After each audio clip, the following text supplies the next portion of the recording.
Gisli Darri Halldorsson is an Oscar nominee in the Best Animated Short category for Yes People, and I'm Riley Chow. Now, on IMDb, you have credits on 4 films, although you just told me you've actually worked on others. Your first credit was animating Granny O'Grim's Sleeping Beauty, an Irish short, which I think you worked on while you were living there in Ireland. And that was actually nominated for Best Animated Short 11 years ago. So I'm wondering how you got your job on that one. I just came out of college in Dublin, Ireland, and they happened to be looking for a generalist at the time. So yeah, that was just fluke, you know. There wasn't a lot of jobs going on, and it was Brown Bag Films who hired me. That was And my what did first you learn job. on that project that would prepare you for Yes People some years later? It was mostly technical, I'd say. I got thrown into the sort of technical pool. I always wanted to, you know, at the start, I wanted to be an animator, and I was kind of made to be more of a technical. I was doing texturing and modeling and things that I did just to get through the door. But so it was good to have a view of the other crafts or other hats that are in 3D production. I understand that you spent about 8 years on this project. Can you break down that timeline? Yeah, sure. So I would say the first year was more like the seed, the spark for the film. So I wasn't really writing. It was just from a conversation with my friends about Chow in Icelandic. I very slowly started thinking about, oh, it would be nice to make a semi-silent film. We just have this, you know, people just using intonations. And then a year later, it really came together when I was sort of obsessed with routines and habits, and it was my own terror of living my life in a loop. Sorry, and yeah, so I kind of I found a way to marry those together, where characters stuck in the loop can only say yes, and so yeah. So and then there was what 5-year period, quite painful, but very joyous. It was a stop and start affair because I had to find these tiny pockets of time in between freelance jobs to work on it. And I would sort of look forward for these little pockets of time where I would write and design and do the storyboards and talk to actors potentially and look for the music and stuff. And then as we were ready for production, we got Chaos helped me get a film fund grant from the Icelandic Film Center. So that was the last year and a half, I'd say.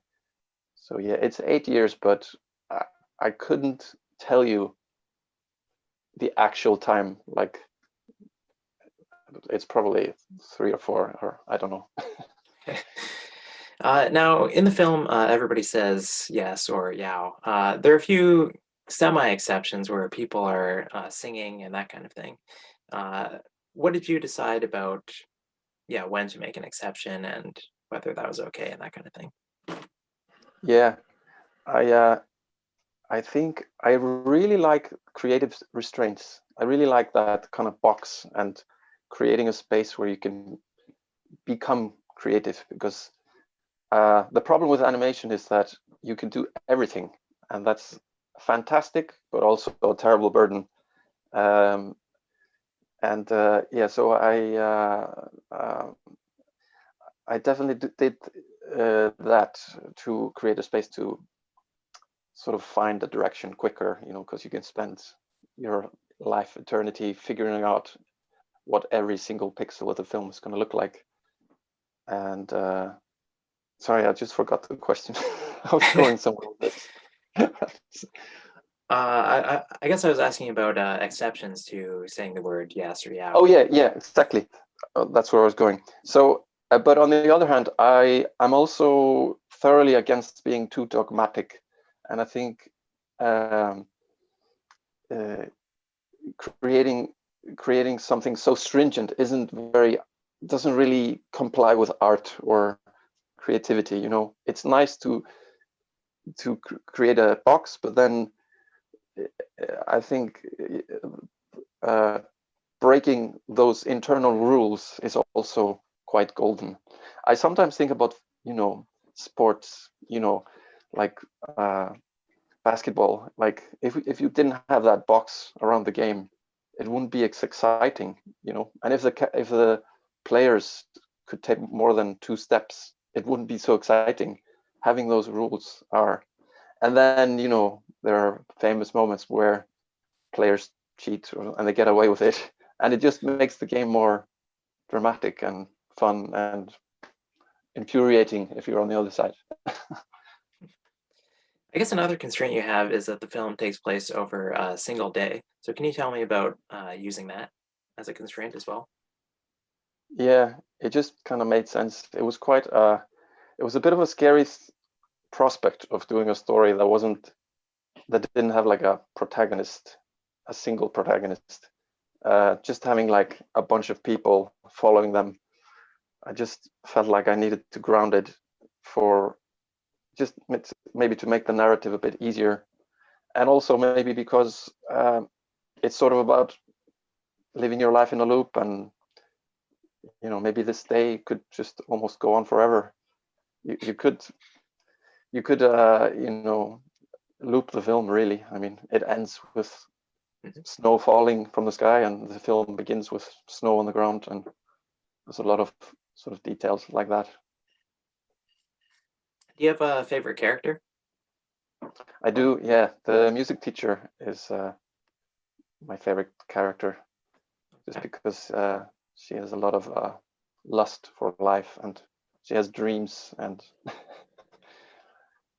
I mean, these are all inside my head, Yeah, what I are her wrote a huge dreams? backstory for all the characters. Yeah, I mean, her dreams. She wants to be a musician. She wants to be an artist, and she's sort of teaching music on the side and raising this boy on her own. And I had to create a big world to facilitate a smooth animation process. There's nothing worse than starting to animate and not knowing where your characters came from.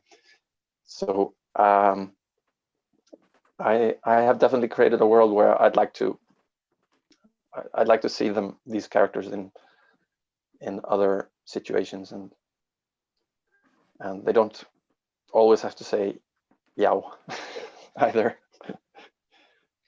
Now, obviously, the film is nominated for an Oscar now. Why do you think this film has resonated in such a profound way? I couldn't say for other people. I mean, it resonated for I can only say for myself. I knew I was going to make a film that was going to last. I knew it was going to take me years to make the film, and I really had to listen to my real self and my inner voice, what I wanted to do, because I needed that deep well of creative oil to last the whole production period. Because sometimes I've made shorts before where it just becomes like a chore because it's not really what you want to do, and it's so easy to be seduced by inspiration. So I kind of combined inspiration and obsession. I thought that's gonna keep me going. So maybe people are connecting well, I hope they're connecting to the same thing. It's just that maybe the relationships between the people, and that sort of real life observations, the humor, maybe a little bit. Yeah, I couldn't tell you really, but I mean, I can only say that even though it was really hard to make, I had always the sense of meaning when I was making it. I was really happy, even in the toughest of times. Yeah, what was the toughest part of making the film then? There was several moments. There was a ridiculous period near the end where everything started breaking. That's more like practical. My laptop broke, I think 3 times. It had to go to the repairs. My internet broke twice. I remember I was in London at the time. I went to my friend that was working in a skyscraper in London. He said, you can come to the lounge, like there's like a coffee lounge, and you just be there for free internet, and just come up. And because I needed to download some assets for the film, and I was like, oh great. I had set up my kid for the nursery for the whole day, and everything was set. I was going to make, do everything in that day. And then the fire alarm goes off as I'm signing in, and the whole building just comes, it was like some sort of faulty fire alarm, and it took like the whole day just to evacuate and then find the problem. And so I was just wasting my time. Lots of small things like that were like really hard. It's a bit fuzzy, blurry, I'd say, the period. I think I've forgotten. There's a lot of selective memory. Now I have a lot of fond memories. Yeah, I think the hardest ones were like those just random setbacks that where you feel like the universe is trying to prevent your film, or it's trying to test you as a filmmaker or something. You mentioned London. Do you know if you're going to London for the Oscars, or what your involvement in the actual ceremony is going to be? I'm planning to go to LA, so I'm going to quarantine for the time before the ceremony and go to the ceremony in LA. Very excited. First time in America. Yeah, wow. That's very soon. Yeah. This is a big year for Iceland at the Oscars, since the song Husvik is also nominated. What do you think your film tells the world about Iceland? I think it tells the world that Icelanders are not very talkative, and that we're sort of quiet people. And I think people don't realize sometimes the daily life, especially when winter hits. I think people sort of shudder at the idea of this almost constant darkness. Yeah, it's sort of a dull darkness, and people kind of hibernate mentally. And then there should be another film about these people when spring hits, because I don't know if you've seen cows when they've been all winter in the stable, or sheep, and then they let them out at spring. This is a northern thing. Jumping, or yeah, you know, when you see a happy cow, it just really makes your day. You can see this in Icelanders when they when spring hits. There's a different attitude in the air, and we see one of the characters reading Proust, so I'm wondering about that inclusion. yeah, that's the mysterious one. I don't know what to say about that. I don't want to like say too much, but I think if somebody reads Proust for fun, that's an attitude towards life. And finally, what year is the film supposed to take place in? Because I noticed one of the characters, he has an enormous computer. We see another one talking on a landline telephone. So that just had me questioning it a little. Yeah, that computer is a early 1980s IBM. So I was setting it at sort of 79, 1980. Yeah, because a lot of the interior is quite 70s, but you find that with people, they kind of, if they don't have a lot of money, they still keep their interior. You know, especially in those days, people didn't really redecorate so regularly as now. Yeah, landline. It's like when they had special telephone chairs. That's amazing, isn't it? It was like this beautiful furniture. They have like a little closet for the phone book, and some of them are sort of in Rococo style.